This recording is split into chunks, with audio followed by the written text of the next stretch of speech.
Today we're sharing how much we spent for a 1-month stay in Toronto, Canada.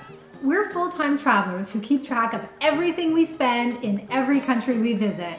Stay tuned till the end of the episode to find out how our costs in Toronto compared with the other cities we've stayed in.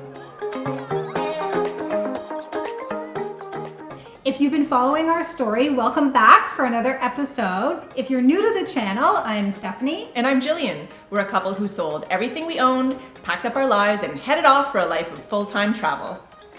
If you're looking for how-tos for slow travel, then click subscribe for a new video every week. We've been traveling the world full-time since 2019 and sharing our costs as we go. So far we have cost of living videos for Poland, Ukraine, Turkey, and Italy. And if you're interested to see them all, we have a link for the whole cost of living series in the description below. Today we're sharing our costs for 1 month in Toronto, but a few things make this video different from all the other cost of living videos that we've done so far. Up until very recently, we were enjoying a very leisurely time slow traveling through Europe. Suddenly, like for everyone else, COVID hit and we found ourselves on a rescue flight from Italy going back to Canada, and you can find the whole story of the flight in the description below. Upon arriving in Toronto, which is our hometown, we had 2 weeks of self-isolation, and since then we've been sheltering in place. So, how did that affect our cost of living this month? First of all, our cost for accommodation in Toronto is very different than what it would be during normal times, and we'll share more about that in a moment. Secondly, we're not out playing tourists. Instead, we're doing what everyone else is doing and just sheltering in place at home. So before we get into it, we would love to hear from you. Where is it that you are riding things out? Which country or city? You can let everyone know in the comments. Let's kick off our costs with the place that we're spending the most time, and that's our Airbnb rental in downtown Toronto. Now, normally, Toronto has some of the highest rents in all of Canada, and if you're renting short-term with Airbnb the way that we do, then you're going to be paying even more. However, when we were looking for rentals, we discovered that the pandemic and all the travel bans have turned Airbnb into a buyer's market. So we're basically paying close to what market rates would be for a long-term rental in this city. For the rent we're paying, we got a spacious, stylish apartment in Toronto's West End, very close to transit. There's a park nearby where we can take our dogs for a walk, and a lot of clothes stores and a few restaurants that are still open to serve takeaway food. Even though the price we paid was a very good rate, it's still higher than any place we stayed in the last 6 months of traveling Europe. For example, in Istanbul, we had a comfortable and spacious apartment near Istiklal, which is the main shopping street in the downtown area, and for this we paid $1,000. In Fethiye, which is a city on the coast of Turkey, we had a cute little apartment just a few minutes walk from the Mediterranean, and for that we paid just under $700. And in Florence, we had a very traditional top floor apartment overlooking the terracotta rooftops for a price just under $1,300. In contrast, here in Toronto, we're paying $1,600 for a 1-month stay, and I can tell you that there are no terracotta rooftops in sight. This is just a very typical residential neighborhood. Next, let's talk about groceries.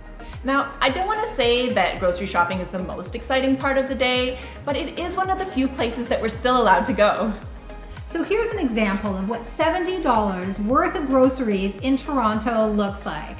After being in countries like Turkey where groceries are very inexpensive, I would have to say that this is a pretty small grocery haul. Overall, we spent $650 for the month. Although we did shop at one of the less expensive grocery chains, Toronto overall is pretty expensive for groceries.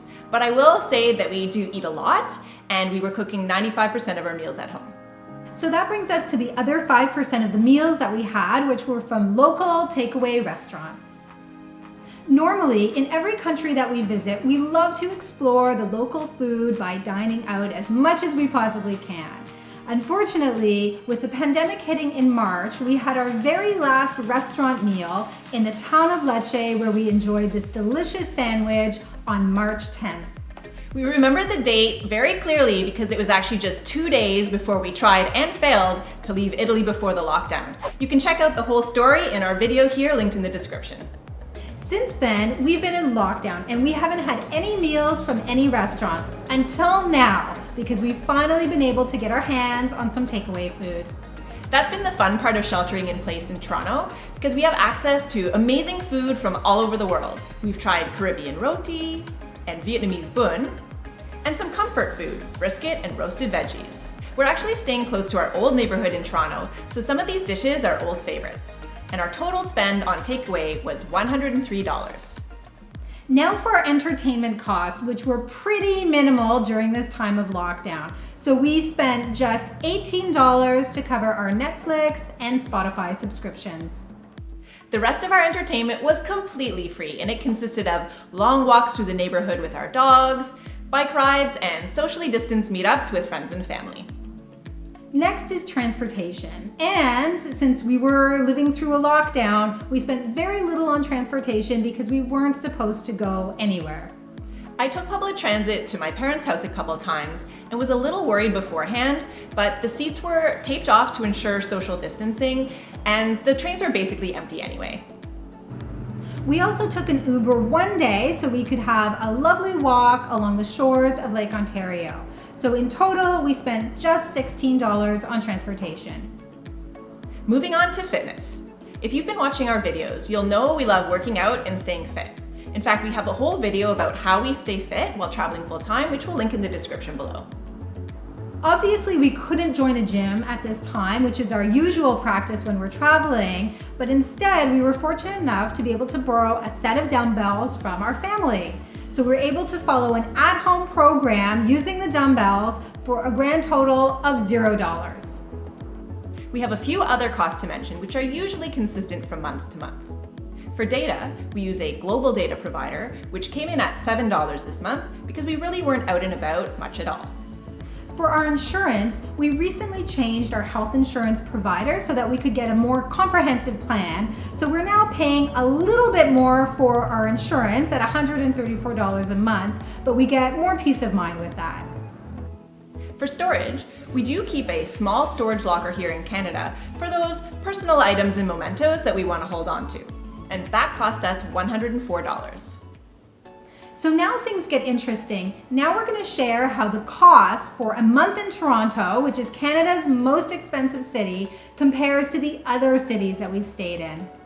In Fethiye, Turkey, we spent just over $1,500, and for that we got a month on the Mediterranean coast in the middle of winter and enjoyed a leisurely time hiking the Turquoise coast.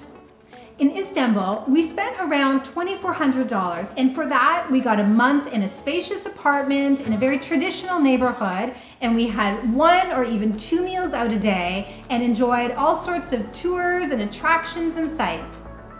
In Florence, we spent just over $2,500. We cooked many of our meals at home, but when we ate out, we enjoyed great Tuscan food and experienced the best of Renaissance art and architecture. Here in Toronto, we spent just over $2,600 for the month, and for that, we got a nice apartment, but it was at a very steep discount. We cooked almost every meal at home with just a few exceptions, and we didn't really go anywhere or do anything that cost money. The differences between these amounts really reinforces the value you can get by traveling through lower cost countries. So we're watching the news really carefully to see when we might be able to get back on the road. In fact, we recently shared our top destinations to go to next. So if you're looking for ideas for your own bucket list, we recommend watching this video right here. You can go ahead and click on it now. And if you did enjoy this video, you can let us know by hitting like, be sure you subscribe, and we will see you back here next time.